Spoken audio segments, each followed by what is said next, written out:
आप देखना शुरू कर चुके हैं राजधानी इंडिया न्यूज चैनल। हमारे चैनल में आपका बहुत बहुत स्वागत है। अगर आप YouTube पर देख रहे हैं तो सब्सक्राइब करें। Facebook पर देखने वाले हमारे राजधानी इंडिया न्यूज पेज को फॉलो करके हमें आगे बढ़ने में सहयोग करें। हमारे चैनल में पत्रकार बनकर पाए 15,000 महीना फिक्स सैलरी। धन्यवाद।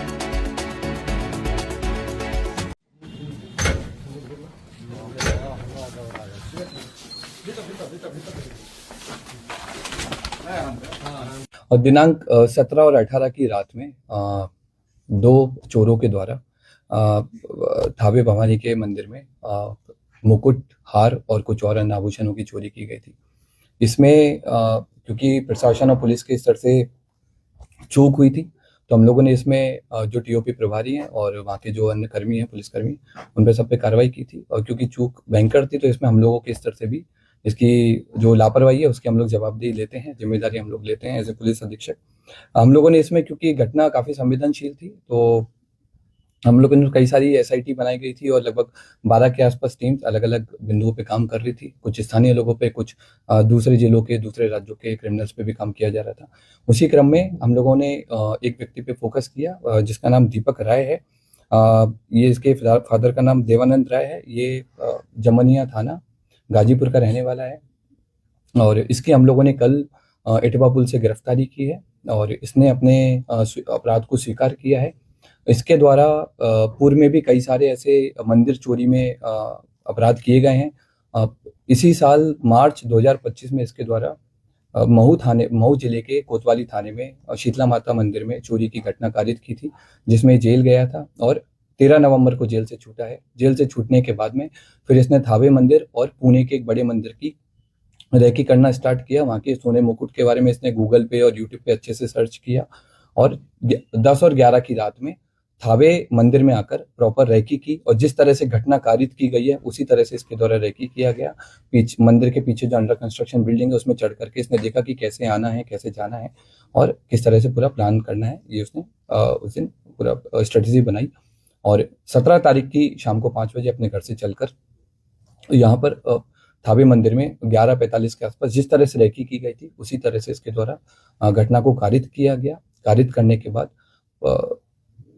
गांव के रास्ते से होकर पैठान पट्टी होकर के इसके द्वारा वापस अपने घर पे गया और अपने आभूषण को, जो अपना दूसरा साथी है, उसको इसने हैंड ओवर कर दिया ताकि पुलिस अगर इसको पकड़े तो आभूषण नहीं मिले। कितने लोगों ने मिलकर चोरी की घटना? अभी तक की जो हमारा अनुसंधान हुआ है और इससे पूछताछ में अभी तक हम लोग 2 लोगों पे काम किए हैं और 2 लोगों की संलिप्तता पूर्णतः पाई गई है। इसमें दोनों लोग आइडेंटिफाई हो गए हैं।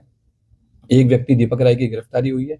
उसके पास से हमको घटना में जो उस दिन घटना हुई थी उस वाला कटर हमने बरामद किया है, जो कपड़े पहने हुए थे वो बरामद किए हैं। फोन बरामद किया है जिसमें उसके द्वारा थावे मंदिर के बारे में सर्च किया गया है और घटना कारित होने के बाद में भी उसने सोने की डिटेल PI 916 के बारे में पूरा उसने पढ़ा है।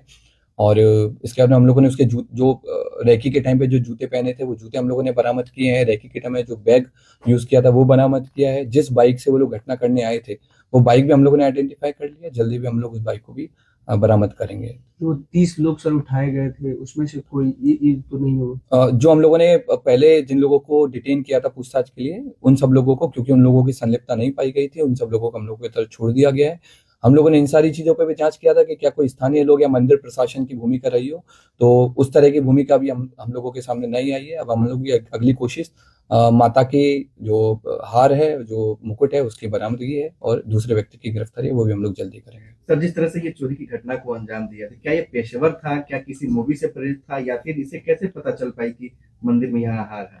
ये पेशेवर क्रिमिनल है और इसका हम लोगों ने जब हिस्ट्री देखा है, इसका जब हमने जिस तरह के गूगल सर्चेज किया है तो उससे स्पष्ट हुआ है कि इसके द्वारा लगातार इसने जेल से छूटने के बाद भी, इवन जेल में रहने के दौरान भी इसने कई सारे मंदिर के बारे में डिटेल प्राप्त की है। जेल से छूटने के बाद में कई सारे बड़े बड़े मंदिर के सोने के मुकुट के बारे में इसने सर्च किया है और क्योंकि थावे मंदिर इसके घर से काफी पास था तो इसलिए इसने इस घटना को कारित किया है। इसने कई सारी जो क्राइम थ्रिलर है, जैसे जो बिहार बेस्ड एक मूवी बनी है, उस पे भी इसने सर्च किया, उसके बारे में पढ़ा कि कैसे पुलिस अनुसंधान करती है, कैसे पुलिस अपराधी तक पहुंचती है, कांड का उद्भेदन करती है, ताकि उन सारे तरीकों से बच करके, इसके द्वारा उन सारे तरीकों को यूज करके पकड़े जाने से बचा जा सके। क्या ये मोबाइल भी लेकर पहुंचा था? नहीं, उस दिन ये मोबाइल नहीं लेके आया था। इवन जिस दिन रेकी करने आया था उस दिन भी इसने इंश्योर किया था कि इसका कोई भी डिजिटल फुटप्रिंट थावे या फिर गोपालगंज में नहीं रहे, ताकि अगर पुलिस कल को अनुसंधान करे या फिर कोर्ट में आगे ट्रायल हो तो इसके ऊपर कोई ऐसा प्रूफ नहीं मिले कि ये यहाँ पर मौजूद। कितने केसेस में सर ये वांछित रहा है? अभी तक के रिकॉर्ड के हिसाब से हमको इसके ऊपर 5 केसेस मिले हैं, जिनमें बनारस में इसने बाइक चोरी की है, महू में इसने मंदिर चोरी की है, और भी हमें लोकल सोर्सेज से पता लगा है कि पूर्व में भी कई सारे मंदिरों में चोरी कर चुका है, लेकिन वो अभी तक उद्भेदन नहीं हो पाए थे, इसलिए इसका नाम नहीं आया है। जमनिया थाना जो इसका स्थानीय थाना है, वहां पर भी इसके द्वारा घटना चोरी किए गए आभूषण सर कब तक बरामद हो जाएंगे?